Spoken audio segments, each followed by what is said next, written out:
This year, I'm skipping the Christmas cake. I'm baking something older and bolder and far more ritualistic.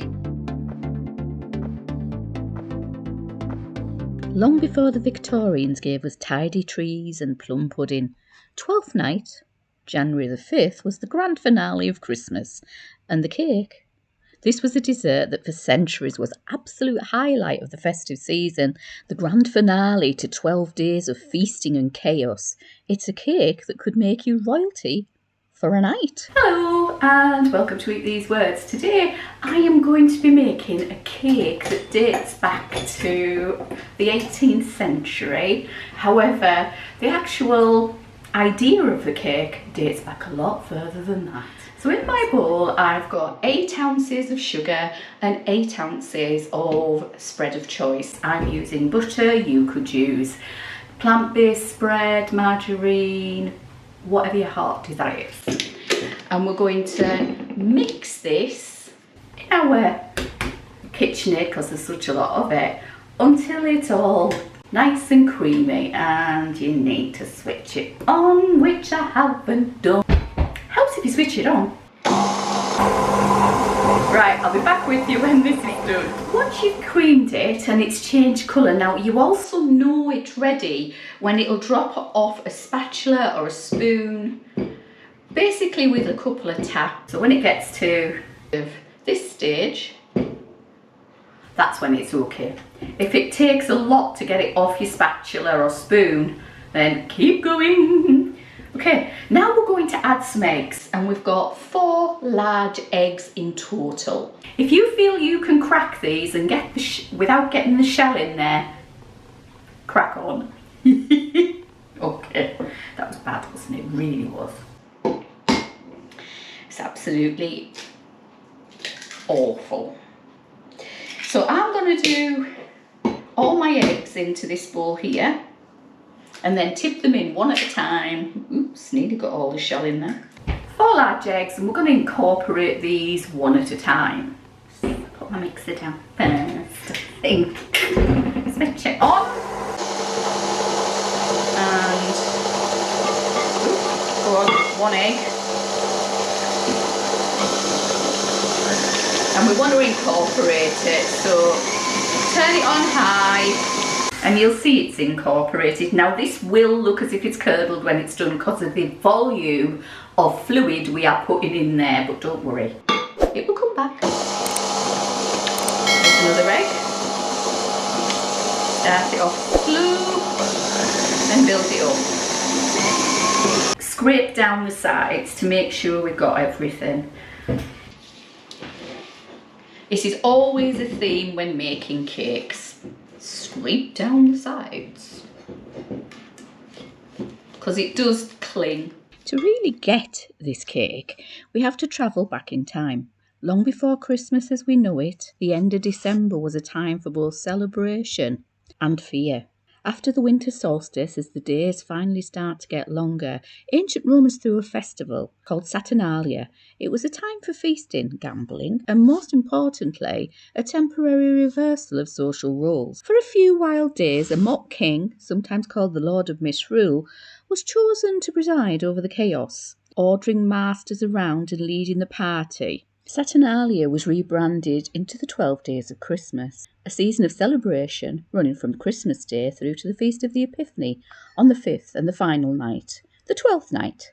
It became the biggest party of them all, last blast of fun before the long lean winter months, the night for wassailing, for plays, for carols, and for one last glorious feast. And right at the centre of it all, sitting like the jewel crown on the table, was the 12th night cake. Now I'm following a recipe from a lady called Elizabeth Ayrton. I'll show you a book. Where's it? Here we go. And she did a book called The Cookery of England. If you don't manage to get cake all over it, there you go. The Cookery of England. And this is from page 517, and it's called 12th Night Cake. So next she asks us to pop in there 4 tablespoons of brandy. Now I don't have, unfortunately, any brandy, so we're going to use rum. Pop in there, 1, 2, 3.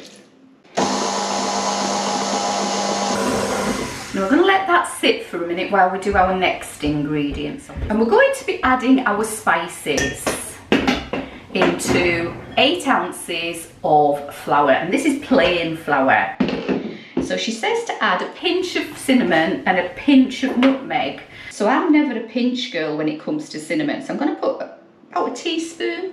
I like a bit of flavour in my cakes. And some nutmeg. Now this also contains mace because this is the whole nutmeg. I love the smell of nutmeg. But if you use too much of it, it can be overpowering, so be aware. So I'm going to just grate that in on my zester. There we go, that should be enough. That's about half a teaspoon of nutmeg, that. Okay, now we're going to, just put that there, take off our blade, because we're going to mix the rest by hand. And we need to sieve these in, so sieve to the side. I'm going to sieve all that in. Now you don't need to add cinnamon and nutmeg if you don't want to. You could add mixed spices if you prefer, or ginger, whatever your heart desires. It is traditional though to have cinnamon and nutmeg in this. And we're going to fold this into our cake mixture. The real magic of this cake wasn't its flavour. It was the secret it held inside. 2 small tokens, a dried bean and sometimes a dried pea, were baked into the cake. The man who found the bean in his slice was immediately crowned King of the Bean, or basically the Lord of Misrule for the evening. The woman who was lucky enough to find this pea became his queen. For just one night they held absolute power, often a peasant or someone of lower social standing. They would command nobles and even real lords of the manor to create a wonderful night of chaos. The queen could command anyone to her bidding, no questions asked. These actions were deeply symbolic. It was a reminder that fortune is fickle and that even a humble being could make you a king. Okay, once you've done that, it's time to add your dried fruit. And there's 1.5 pounds of mixed dried fruit in here. I've added cranberries to it just because I like cranberries in my cake. You can add whatever you want. I'm going to pop those in. It might be a good time now to put your oven onto gas mark 2. I'll put the conversions on the screen for you. And get your lined 9-inch cake tin. This tradition, dating back to at least the 16th century, was so popular it's even referenced in Shakespeare's play Twelfth Night. This doesn't need making like 6 to 8 weeks in advance. You can do this a couple of weeks in advance, a couple of days in advance, or even a month in advance. It's purely up to you. But if you make it more than 4 weeks in advance, I would advise freezing it. The last thing that needs to go in there, yes, I'm doing it, a pea and a bean. There we go. And we're going to mix those in, and whoever gets them is going to be king for the night. There we go. Hopefully nobody will break their teeth on it. Right, it's going into my lined cake tin. This is a 9-inch round springform cake tin here. And let's see if we can get it in, because that is heavy. Now that's going into the oven for 2 hours. Over the centuries, this cake took on a dramatic transformation. It went from a leavened bread to the cake that you see today. As trade routes expanded, so did the cake's ingredients list. Think about it. Spices that we buy for pounds today were once worth their weight in gold. From being enriched with ale and dried fruit, it went to being used with mixed spices. So when I add these spices, cinnamon and nutmeg, it's wild to think that in the 14th and 15th century, these things cost an arm and a leg. They represented luxury, which the humble person didn't have. Each spice told its story of a long distant land, and adding brandy or whiskey showed a sign of opulence and wealth. By the 18th and 19th century, the cake was no longer a simple bread, but a dense, rich fruit cake, a true showstopper. Confectioners would compete to create a spectacular display in their shop windows, with cakes groaning under the weight of elaborate royal icing sugar sculptures. Queen Victoria herself was known for having enormous 12-night cakes. One in 1849 was reportedly 30 inches wide. At the Drury Lane Theatre in London, a ceremony involving a 12-night cake has been held for over 200 years, thanks to the legacy left by an 18th century actor called Robert Baddeley.